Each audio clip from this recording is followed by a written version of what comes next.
Welcome to a new episode of the Creative Industry Insight podcast. I'm your host, Bobby. Today, we welcome cinematographer Laurent Pujol, who joins us to talk about their work on the third series of the 100-foot wave. Laurent will talk us through his process of working on water and capturing the footage of the surfers catching the waves. Please be warned there are heavy spoilers in this episode. Now let's jump into the conversation with Laurent.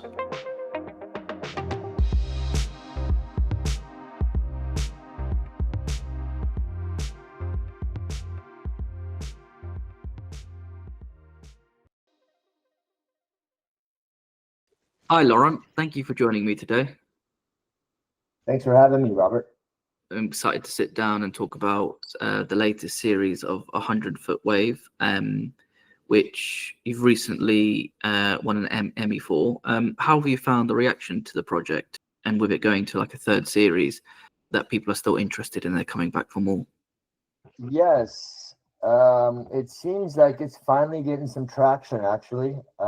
Season one was good, season two is better, and season three is even better.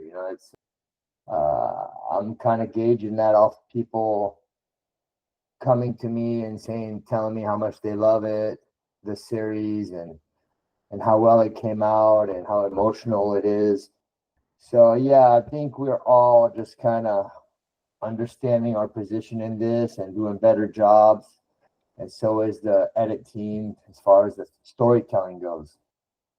I guess as well, like when you get to like a third series and people are kind of watching it and thinking, where can you go from here? But I guess you've got the surfing element where people get to see sort of real life. I think like something like this, where it's like real life compared to, I don't know, when you watch a blockbuster film, but then also you see the human element behind it all. And even though there's Right. like a rush to it, but there's also like an understanding of why people do it and sort of seeing how they can push themselves as well, I guess mentally and physically by doing it, because surfing is really, really hard. I've tried it once myself. I wasn't very good. So when you see people kind of do it easy, probably for me, it's like, man, I wish I could do that. Yeah, surfing takes a long time to learn how to do it properly and obtain a high level. It's like destinies because first you have to learn how to simple things like paddling out and doing some duck dives, like getting through the zone. And then comes like the sitting on the board and choosing the wave part. And then you got to stand up and then you got to start pumping and doing turns. And then it's the tube, like it's constantly moving. It's not like a hill where you're going down your snowboard. You can just practice that same hill all day. And so you're dealing with elements. So yeah, surfing is a hard sport to master, I guess I'll say. And Yeah, and it's never mastered in the end. no, because you can't control the waves and those elements, and then also you have to remember that the board is attached to you, because I forgot, turned around, wave caught my board straight into the face. Oh, that'll happen. The fin's worse. You get the fin, it'll just slice you. Yeah, it's bad. It's Or just the like, nose that pokes you somewhere. That's a bad one too. yeah, and but then also it's like the idea of like the wave crashing, and when you see, I feel like surfing is an art in its own way as well, where people just work on the timing and then also going through the wave and catching it at the right time. Because sometimes as well, when you're trying to catch a wave, it can break, and it can be frustrating on that sort of side as well. Yes, of course. I mean, so you gotta like get up and get down the face and sometimes like you'll miss the wave and you turn around, there's even a way bigger one behind it, and that one lands on your head, and then you gotta deal with the underwater stuff and keep your cool, especially when it comes to big waves. Yeah, and then like being sucked away.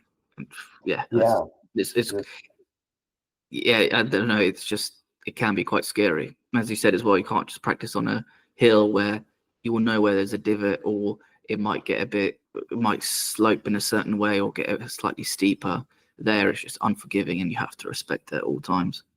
of course. I would compare it more to heliboarding, to where you're getting dropped off by a helicopter and you're doing these little things with rocks on each side and deal with the rocks, deal with the avalanches. So it's kind of similar to like heliboarding, I would say. Elements keep moving. But it's a lot of fun. Once you know how to do it, it is a lot of fun. Yeah, it sure is. Definitely.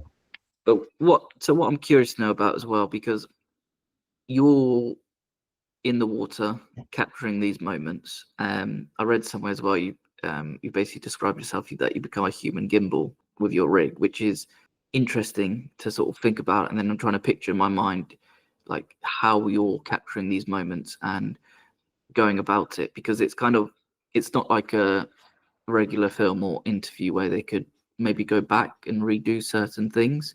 You kind of get one chance and one chance only, and you kind of have to really be on your game. How do you go about prepping for these moments, but then also whilst you're in there, being sort of solely focused on it, but then also thinking about your safety? So I mean, the only thing I can really control is being in shape and ready to go in case something happens. So that consists of quite a lot of training, and apart from that is knowing my equipment, my camera, how it works, and different. You know, it just depends if I want to go more frame rate and drop down to 5K, or change lenses and just be really familiar with my equipment. There's also a jet ski involved that's got to run really, really well and be optimized as far as power, and those are basically the three elements I can control. And then the rest is, if you're ready with those three, then you go out there with a good night's rest and try your best, and I like to provoke some luck. Yeah, and I guess if you're prepared in the best way possible, then you're kind of ready to capture the waves and how the surfers are sort of catching them as well. What I also want to know as well, because with your camera, how have you sort of adapted it for it to be waterproof, and then also being prepared to sort of keeping focus for when people are moving and capturing those moments?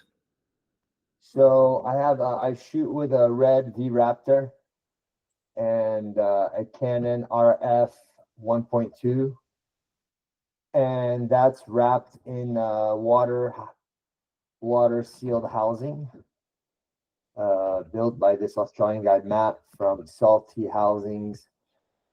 It's got I have access. I have buttons for all my settings. And pulling focus. I'm not pulling focus out there because that's just way too complicated. The housing's quite heavy. It's a 10-kilo setup, and I can't let go of it. I have both hands on it, and for the stability, for the image stability, I need to keep those two hands on there. So what I do is I set my focus, and my driver and I both know pretty much the distance. I'm usually shooting around f11, which gives me the best depth of field. And if I have my settings I use to like be pretty much focused from, like, let's just say, like 4 meters to infinity. That must be quite cool to see that, like having those sort of settings and having it from such a wide gap and being able to see that. Well, that'll keep my mind just focused on my composure, composition of the shots, and then when I shoot lifestyle, we got to get in close. The new red cameras have a really nice autofocus, especially using the RF Canon lenses. It's really responsive, so I'll flick it into autofocus when I have to shoot, like, say someone's stoked, you just got a killer wave, and I want to get in there really tight and just really get that moment, of him just celebrating. And I'll flick it into autofocus, and that's been working really, really well, because before we didn't have that feature on the Dragons, and I would have to like try to pull the focus, and then I would forget to put it back, and the wave would come, and I would shoot that, and it'd be out of focus. So that's a great feature that's been added. With something like that as well, that probably makes your job 100 times easier, knowing that you can click into autofocus and be able to sort of capture like sort of each moment of the wave and when it picks up. But whilst you're sort of capturing those moments, do you ever worry that you might get in the way of the surfer, or do you plan how you're going to route out and move around the waves? I mean, that's happened. Let me get back to that answer. I just wanted to touch. I just only shoot like lifestyle with autofocus. I can't shoot the action because My mistake. if Sorry. like say a jet ski runs into the shot between me and my subject, the focus is going to grab the guy on the ski. Or if there's like a lump, the focus can really easily trip out and just focus on something else and ruin the shot. So that is for action. I'm setting my focus at a certain area, and it's more when I need to get in there close and within like a meter, because sometimes that's what happens. I go to autofocus, and it has happened sometimes where we leave a track because it's just inevitable. And most of the surfers understand, and what they do is just lift their nose or their board a little bit and just plow right through the track. It's happened that people have fallen on our tracks, and we try to avoid that, of course, as much as we can, because that's the last thing I want is somebody to get hurt because of us. But we are out there capturing literally the waves of their lives, and just for that alone, they don't get upset normally. I mean, it has happened where people have gotten upset, and we try super hard not to do it. But in the end, I think they understand, especially when they appear in the series and the shots there. There must be quite an incredible feeling though, like being able to look back at what's been captured and what, as a surfer, they have achieved as well. And then also that you're being a part of it is probably something that's, I don't know, maybe not rewarding, but just witnessing history in a way, but then also capturing history, and then also being part of it. It's kind of probably has a weird sense of feeling to it. Absolutely, yeah. Because before it was only shot from the cliff, and some drone shots.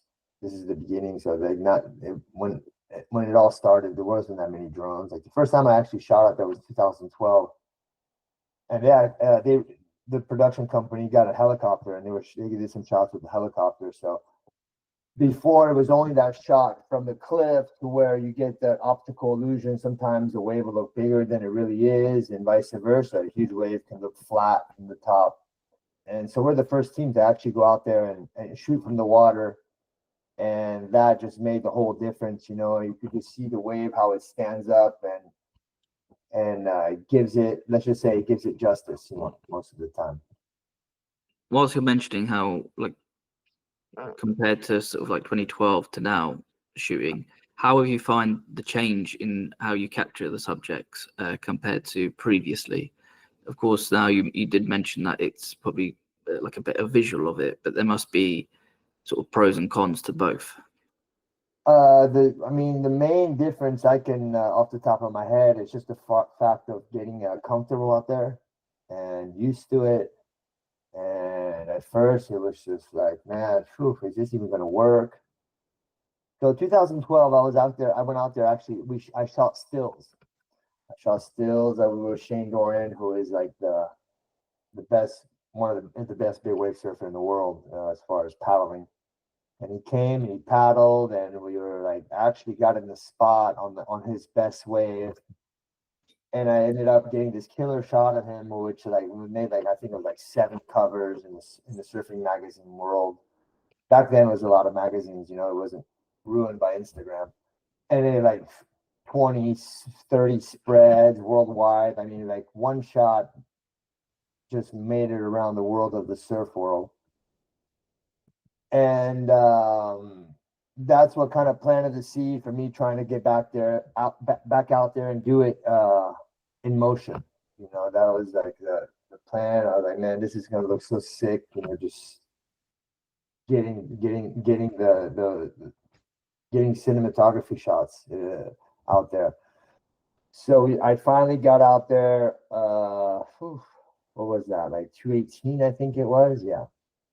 217. 217 was like the first time I shot motion out there, and I ended up like borrowing a ski, which is probably the worst ski that was in the whole harbor, just because they need all the killer skis because they're going in and out, getting their guys, and I ended up on like one of the worst skis that was cavitating. That means like when you floor it, it's just like it's spinning because like the propellers pretty much shaved down, and the power of the ski wasn't very powerful ski. And I ended up getting a really nice shot of Russ Clark Jones, which is like a legend in the surf world. And thanks to that shot, Garrick McNamara saw the potential in me, and he got me hooked up with a 100-foot wave. But that actually came after, because after that experience, I ended up getting really motivated to get out there, and so I bought a ski, a really powerful, brand new ski to do this right. Oh, I didn't mention that day I ended up like switching drivers like 5 times. So like there I kept asking, what do you want? What do you want from me? And I was like, I didn't really know what to ask for, because like I said, it was like one of the first times, like the second time I was out there. But I saw how complicated it was to switch drivers every time and having to explain what I thought I wanted at the time. And that just got me focused on like, I need to buy a ski, the most powerful ski on the market, and I need to get a driver and pay him and have the same driver every time I go out. And we work together, we get better together. And that's what happened. And we started going back out there the year after that. And I ended up going out there with Antonio Cardoso, which was a boogie boarder he's from Nazaré. And he didn't have that much experience at all in jet ski, which I realized later on is a great thing, because I ended up like grooming him exactly how I wanted. He ended up he was like a sponge that soaked everything up, and I told him what I wanted, and he actually did it, and we evaluated like that. We got pretty good. But I got to say, in the beginning, it was complicated. Like I said earlier, we didn't even know where to sit, and like, oh, we're too far in and we're too far out, or it was really complicated to the point where I was like, what the hell am I even doing out here? I just spent 20 grand on a ski, and I'm paying this guy $500 a session, and like, is this even worth it? And then we just kept battling, and we got a little better, and I ended up grabbing a spotter on the cliff with a walkie-talkie who would be in direct contact with him. He's got a walkie-talkie strapped to his chest, and that actually helped out a lot as far as like, watch out, guys, there's a big set coming, go north, go south. And if we got caught inside, he would say, okay, wait inside, okay, here's an opening, try it, go for it now. And like all that was kind of reassuring for us. And the year after that is a 100-foot wave showed up with this idea of shooting this docu-series, and got hired right away. It was just like perfect timing in the end. There's a lot to sort of take in from that, because I know, so even going from having, no, it's interesting because there's so much to that story, and there's so many layers in terms of just how you're figuring out. And instead of, say for example, if I just went out with a camera now, I could go down the road, take some pictures of flowers, road signs, whatever, or do some videos of like cars driving past. But with yourself, and it's like there has to be so much more thinking and planning and understanding of like what you're going to do. And then also the fact that you need to trust the person that's going to be driving the jet ski, and understanding that it can't just be anyone. You need to be really in sync about what's going on. And I guess it's the same with the guy with the walkie-talkie, to understand that as on the lookout, he can't switch off. He or she, sorry, can't switch off. So that's another thing. Yeah, it was a lot of learning on the go, but once my driver Antonio started knowing what I wanted, and he could just kind of focus on the driving, and I could focus on my composition, because at first I was like literally trying to shoot, and like I'm screaming at him and I'm not even looking at my monitor anymore, going, watch out, there's a set coming, go further out, and like when we started getting in sync and he knew what he had to do and the spotter knew what he had to do, then I could really focus on my composition, which is kind of a big deal. And oftentimes we're like literally driving away as the waves are about to hit us, and I'm like turning around and getting that final moment. So yeah, that all came with time.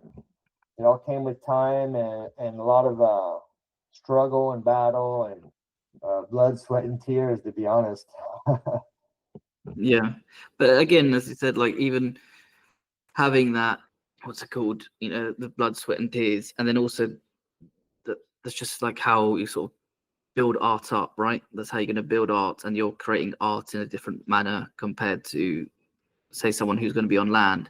But then also there's so many other mitigating factors. But then also timing, I feel like as well in your stories, like the timing of it being like, what am I doing? How am I going to do this? What's going to happen with this? And then having the opportunity to come up is like, I always feel like sometimes there are always those sort of things that you could just never explain in life. If somebody said, how can you measure that scientifically or physically or whatever? It's like you can't, because it's just there and you have to take the opportunity. But then you have to be ready at the same time. Absolutely. I mean, it was just like, is this even going to work? At some point I was like, okay, well, shit, maybe I'll just sell the ski and, get back to like swimming most of the time. Not Nazare, of course, but that's what I did before.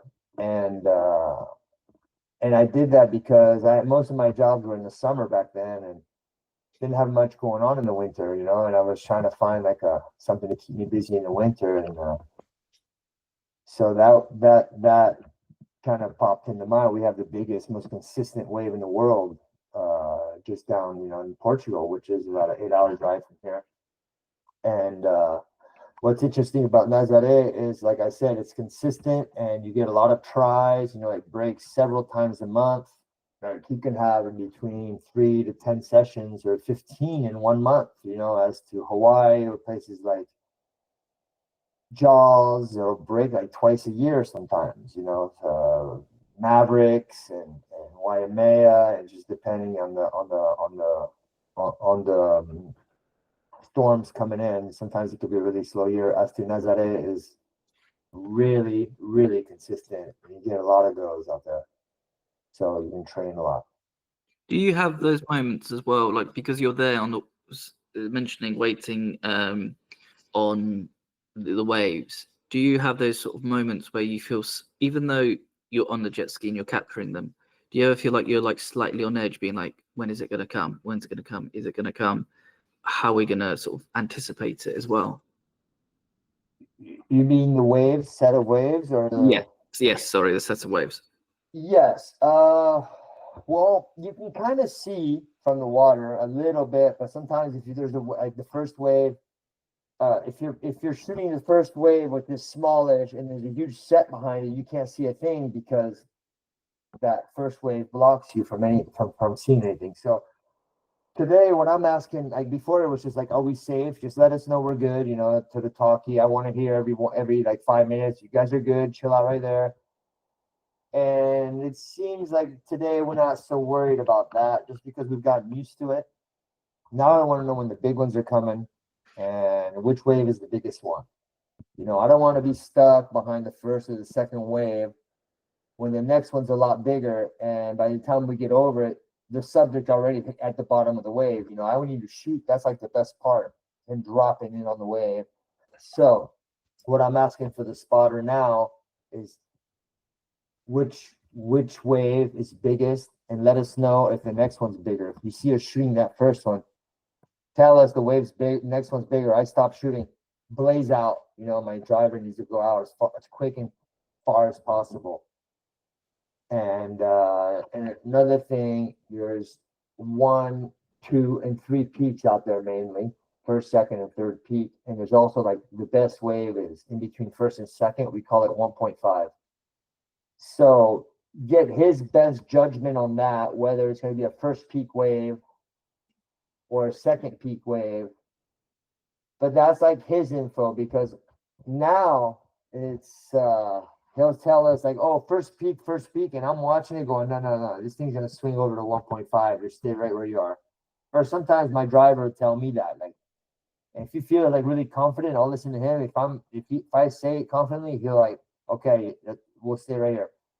And so in a way, if he tells us a big set's coming, then once we have eyes on it, I can tell where it's gonna kind of swing over, and we just need to either hold a position or just fly over to the area where we think it's gonna come in, and try not to be on the opposite wave of it, opposite side of the peak. Like if the guy's going left at 1.5, we need to be on the second peak to shoot into that, because that shot of the wave breaking and us being behind it, it's not that nice of a shot in the end. I need to be like in the heart of the chicken. When you have those moments where you haven't got the right shot or it just hasn't looked nice, do you ever kick yourself, or do you just think, no, do you know what? The next one's going to be better. We're going to be okay. Let's just reset and move on from there. I mean, it depends. If it's the biggest wave of the day, then I'm pissed off. There's like one, maybe two that really stand out every day. So I'd rather shoot at least one of those than 30 medium ones. That's for sure. So that's where we need to stay real focused, and our spotter has to be on his toes. It's like, guys, this is the biggest set of the day coming. Hurry up and get over the first one. As we're coming over that first one, I'll take that decision where to go.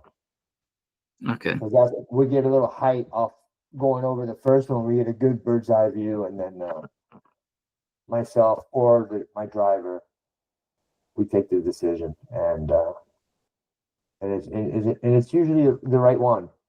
Yeah, well, I guess as well, like at the same time, you have had that experience from it and understand what you need to do in those certain moments, and also you've been on the water so much that you know where. Yeah. A lot of experience. I mean, this ski I have now, the new one I bought in 2017, it's got like almost 1,000 hours on it, and that's just strictly shooting. And yeah, I mean, I've ridden the ski. So also another thing is, I was a professional surfer before for 20 years, and really got into towing surfing also. I went at the beginning of it, which is in the early year 2000s, and spent lots of time on skis. I have probably between 5,000 and 10,000 hours on the jet ski. So this is kind of like a mixture of being a surfer before and understanding distance with lenses, and also starting to understand the cameras really well. So this is a mixture, like being able to do what we do is a mixture of being like a surfer, a cinematographer, and a jet ski driver with a lot of hours. So it's a mixture of all three. Like these days, some cinematographers will go out there, photographers, and like hire a jet ski driver. It's like, do your thing and I'll shoot. But I brought that knowledge of all three into it in the beginning, and that's what kind of like made it possible. Definitely, that's what made it possible. Yeah, and I think it's funny to think about way that somebody would talk to you that you're a cinematographer, but then it's also you need to have all these other skills just to make sure that you know where you stand and what you do, especially when you're on water, and then also like how much effort it does to take the shots, and how much experience that you need. Like I wouldn't, for example, if I were to go on this water right now, I'd probably end up drowning or something compared to yourself. I mean, yeah, I mean most probably would. I would assume, like, or just like be so scared that they're not even getting a shot, because most of the time, like, we'll be going up the face, these things kind of like almost breaking, and we're so close to getting caught by it and turning, and those are the best shots in the end. When you're like on edge, it's rare that you're like in the flats, because like I said, there's no channel out there. It's all over the place, like big waves all over the world. whether it's Jaws, Mavericks, it breaks at a certain area, and there's deep water on both sides, so you can kind of hang out in the channel and just get these shots with bigger lenses, and it's not moving as much. Here it's just like bobbing and weaving the whole time and trying to get away from it and trying to get closer to it and just really anticipating, like seeing like the wave direction that's coming in and just working with that. So it's a lot of on the fly, reflexes out there. Yeah, and as he's mentioning as well, is like the idea of having those reflexes, knowing where the wave might crash, but then also having someone as a spotter to tell you, leave that one, go for the next one. There must be so much sort of, as well, like noise. The communication has to be spot on. But it's like the noise of like the water, and then be like, did I hear that correctly? Did I not hear that correctly?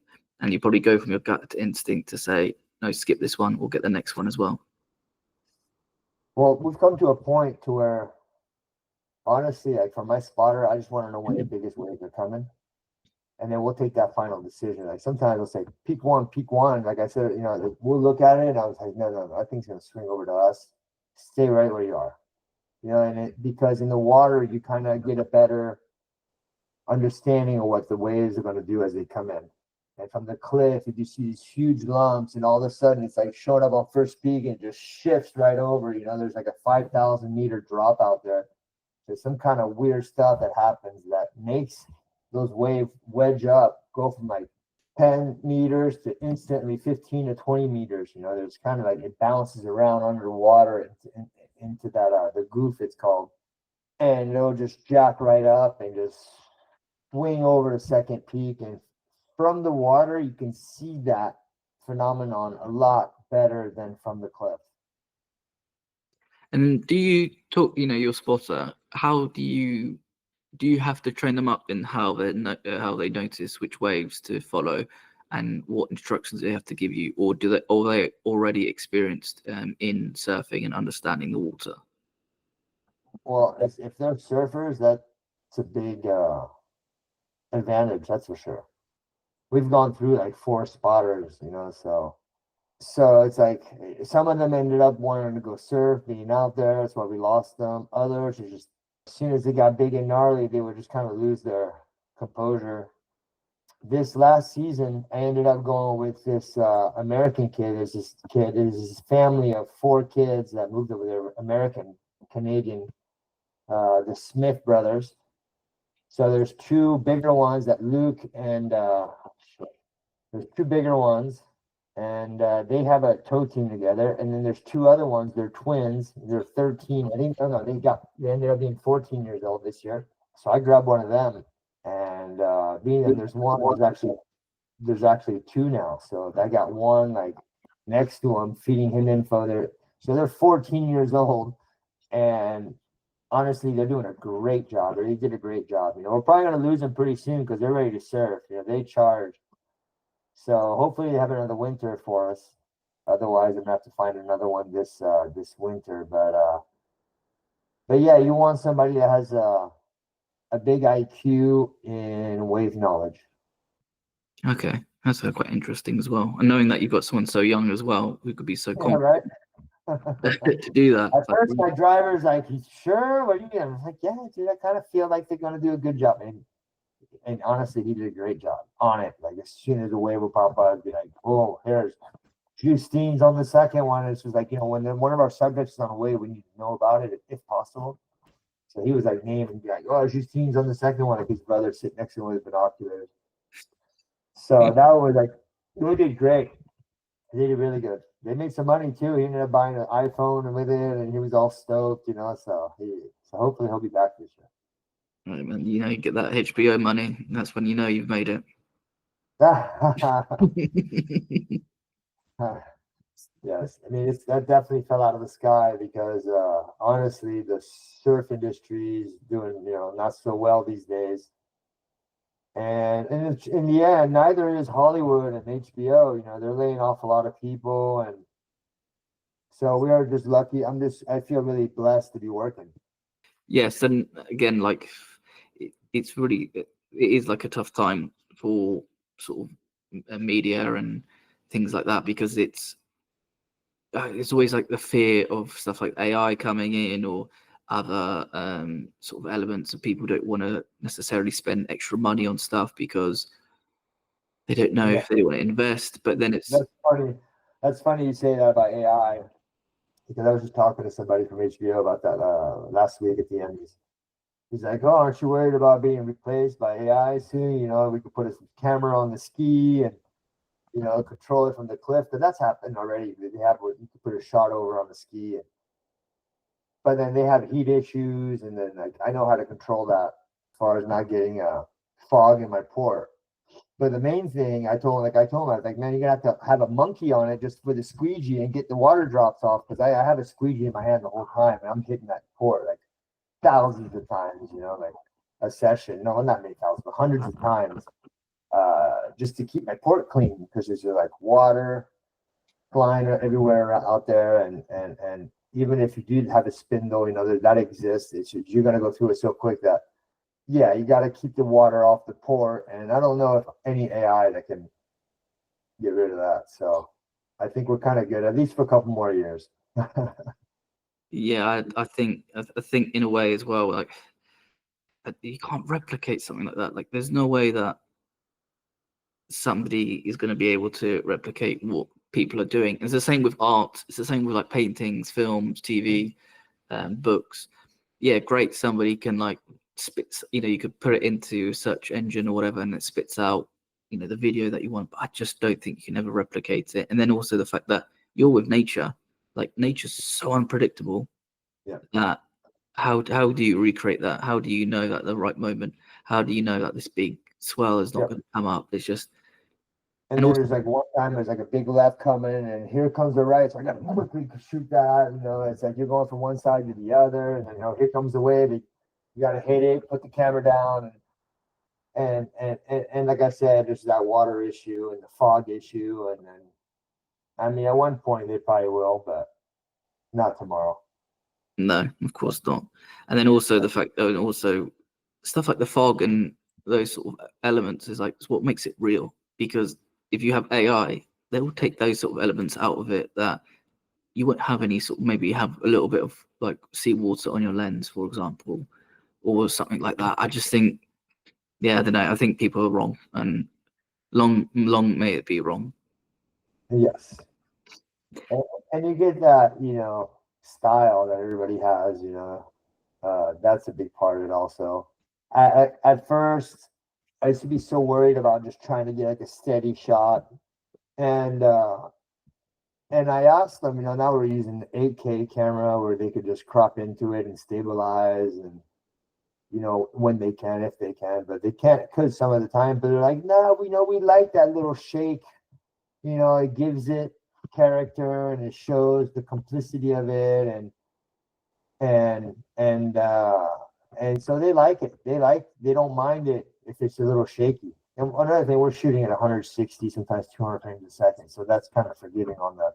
But sometimes they'll speed it up to like 48, or around 50 frames a second, and it gets a little shaky, but it gives it a little character, especially when you're driving away and then it comes this huge wave and boom, it's blasting, it's a little shaky, and a couple of drops on the lens. Like they don't mind that. They don't mind that at all. I don't think they can. Like that's like just that shakiness and that sort of, what is it? Like that's just the way. Like what's the word? It's not the wear and tear, but it's just that the realism of what's going on. Like this is Yeah, it actually takes on. happening, and there's Yeah, somebody in the ship, basically. Excuse my language. yeah, that's it. It just shows the complicity of it, and not that you can shake too much now, but a little shake they don't mind at all. They don't mind. Yeah, But and yeah, it just shows how like rugged and complicated it is in the end. It really is. It just dealing with elements, and it's not a studio, far from it. And we're not on the cliff with the tripod and a cigarette in our mouth, hanging out and record. Oh, here we go. Here comes a big set. It's like, okay, let's get in position. And yeah, it's a whole different trip down there. yeah, and still again part and parcel and the magic of making a show. Laurent, I just want to hit you up with my final question. What would you say is your favorite and most fulfilling shot that you've captured on season 3? Oof, that's a tough one. Like asking who's your favorite child? Look, at first I was an action guy. You know, I shot action. The guy took off. I pressed record. He kicked out. I stopped. You know, that was my deal. And after season 1 or during season 1, the editors came back to me saying, "Look, man, keep the camera rolling.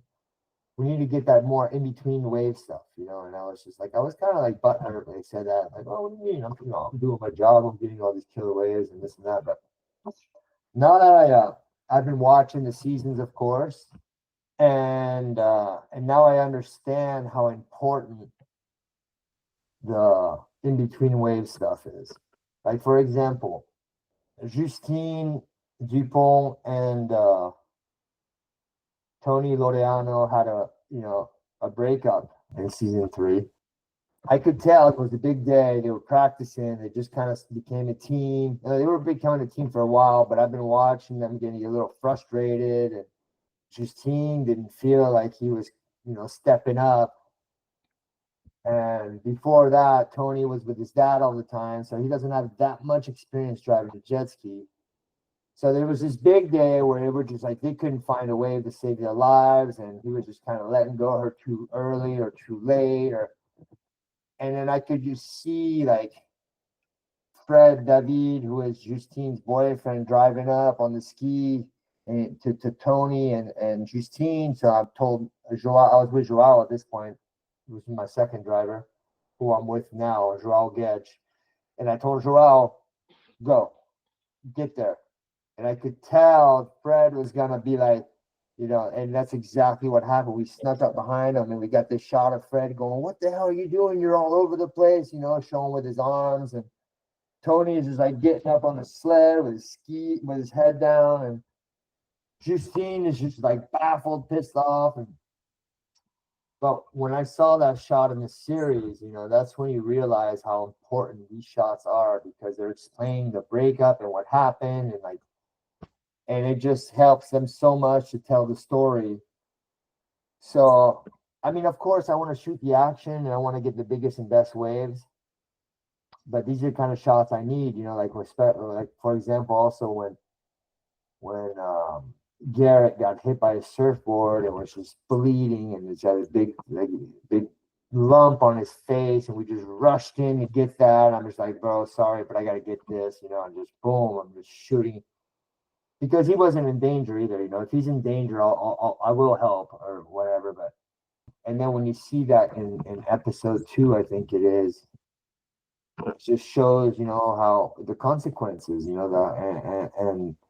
and you need to have these kind of shots to show the public the complicity of being out there, and it's just not all fun and games, and another one is Marcio passing away. We're filming them carrying him out of the water, pumping his heart on the beach. And not that I knew he was going to die, I thought he was going to survive, and make it, because that's most of the time that's what happens. You bring the guy back. It's happened out there before. And so I shot that, and then we ended up finding out he passed away. So that was a little delicate. We had there was a lot of back and forth going on, especially with the family, to make sure it was all good to run that, and came out as a great homage to him. But then again, it shows the consequences of being out there, how gnarly that place can be. So all this to say, as before, I was really into the action and trying to get surf, and now I'm understanding what 100-foot wave needs from me. It's a lot of those shots too, in between the waves, and the stoke and the crying and fighting. I've filmed people fighting out there, but it's important, you got to have the shots. So I'd have to say more lifestyle and in between wave stuff. Now I'm just really trying to be on that. Again, it's very difficult to sort of pick, right? But then also the choices that you made are very sort of striking, and that it's instead of going for like sort of big action shots, also like the main human element, and that's what really what makes a documentary and what makes any sort of good documentary is the human element side of stuff.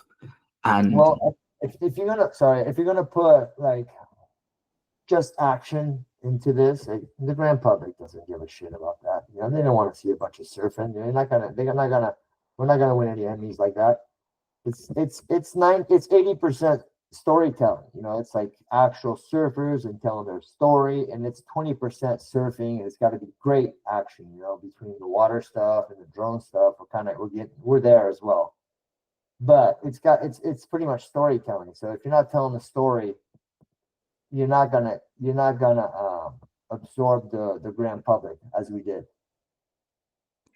yeah, and it's also it's funny because you'd think like as a sports documentary, it's going to be all about the sports. It's all going to be about what these people are going to be doing on the water, but really, it's like we care more about them and what they're like and what the overall, excuse the pun, like the rippling effect of what they do as well.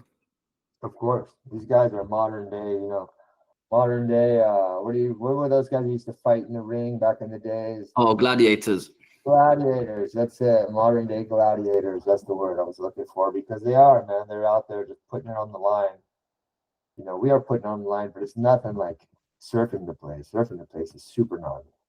Yeah. So yeah, so it's like you got there. It's great stories, you know, of just normal humans, you know, of humans of being out there and battling, and in it for the right reasons, and for the love, and there's guys out there not in it for the right reasons, and you know they're trying to get that as well. You know, that's kind of important as well. So there's all kinds of different characters out there. That's why in the beginning it was supposed to be Garrett, CJ, his stepbrother, and Cotty. Those they were the main subjects, and all three got hurt. Right, they were all injured really badly. It's different areas, not Nazareth. So they were all making a comeback in surfing. They ended up not surfing. That guy got hired, and then none of the three of them, they just didn't feel like surfing. They weren't hearing the music. I don't know what was happening, but they weren't surfing much.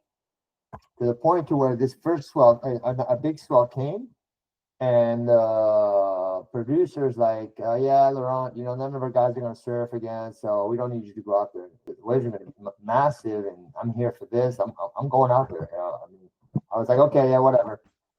I ended up going out there, and we shot this big wave of Justine Dupont, which is in season 1, where she almost broke the world record on it. She ended up doing it, but got that shot. And then there was this shot of Scooby where he had to go straight, and he ended up spending like 2 or maybe 3 waves underwater. He got annihilated. That didn't make the show yet, but I think it will at some point.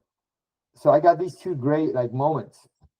So as we get out of the water, I'm still in my wetsuit. I called the producer up. I'm like, Joe, listen, I got this and I got that. If you pay me my day rate, that's how we started. You pay me my day rate, I'll give you guys the card. He's like, okay, cool, yeah, give us the card. And I was like, okay, yeah, here. And then I ended up taking them around the port that day and introducing them to Justine, to Scooby, and I did this because I want them to understand there's a lot more going on than just Garrett, CJ, and Cotty. You know, there's a lot going on out here. There's a lot more stuff we could film. Not to exclude them, of course, because at one point they're gonna come back. But if they don't feel like surfing right now, let's just focus on something else.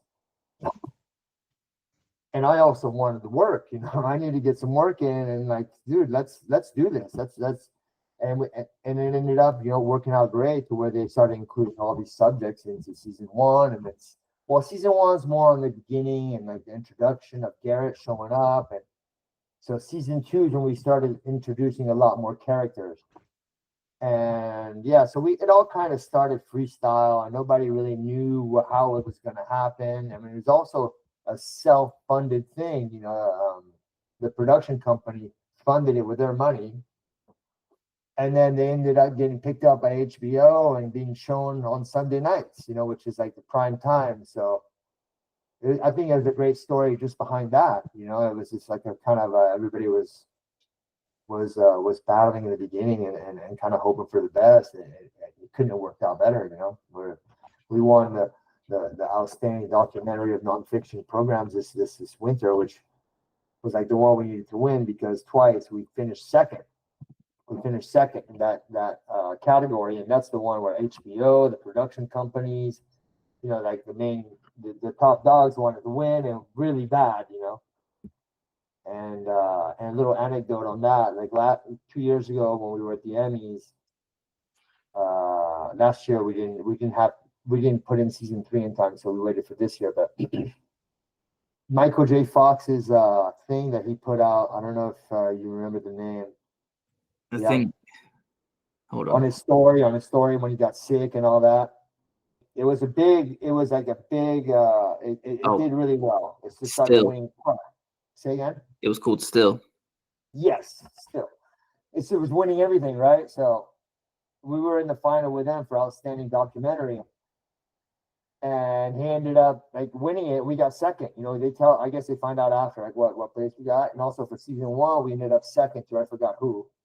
But this year or last week, it was Saturday Night Live had a bunch of nominations. Yeah, I don't even know how many, but a shitload, and they were just winning everything.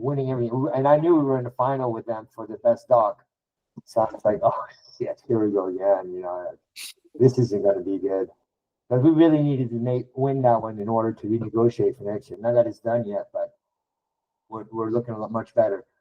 Yeah, and we ended up winning it. It was just like the most insane thing. Like, because I really thought we were going to leave it to Saturday Night Live. They must have won like 10 Emmys that night. So that was pretty cool. And then we went right before for cinematography. So we won ours. Boom, we're backstage getting the trophies, and so yeah, we usually go in the beginning. So we find out if we win from the beginning of the evening, So we're done, but they dragged us out to the end. So it's like, holy shit! Like, how long is this gonna last? So we ended up, boom, it's our turn. We won this and that. We're in the back, and all of a sudden, I start seeing Joe, the producer, and like Garrett's wife, and Maria from HBO. They're like joining us backstage. I'm like, what are they doing back there? How did they get back there? Because you can't just get back there. I thought they were to congratulate us. So they're like, their eyes are like huge, like, dude, we just won best doc, and they went right after us, right? So we didn't even get to see it.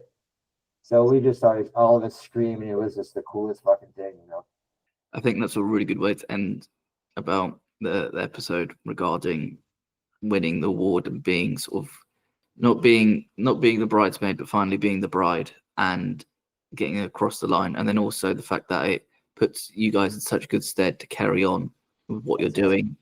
And it's just, what a great sort of like. It was a big deal for us all, yeah, definitely. Good, great moment. Yeah, and it's probably there's the nerves as well. I can imagine sitting there and being like, when are we gonna come up? When are we gonna come up? Or what's inevitable? Are we not gonna win? Well, there was 2 nominations before that for sound, and we didn't win either or. So it's just like, oh god, this is starting out horribly. Plus, the sound was really good. They did a great job. I don't know what place we finished, but probably second again in that. So we were just like, oh man, this is going to be a tough night. But it ended up being a great night. Yeah. No, that's fantastic to hear. Laurent, thank you so much for your time today. My pleasure, Robert. 100 Foot Wave is streaming now on HBO in the US, and in the UK, Sky Atlantic, I believe. I might change that. HBO Max. It's like the HBO Max. They've changed the name so many times that I'm sort of lost where it is. Me too. Thank you. This season's going. I got kids to feed. You hear that, HBO? Make sure you write out that check. Oh, I told them as well. Make it flag. Thank you again, Laurent. You take care. My pleasure, man. See you, Robert. Bye, Danny.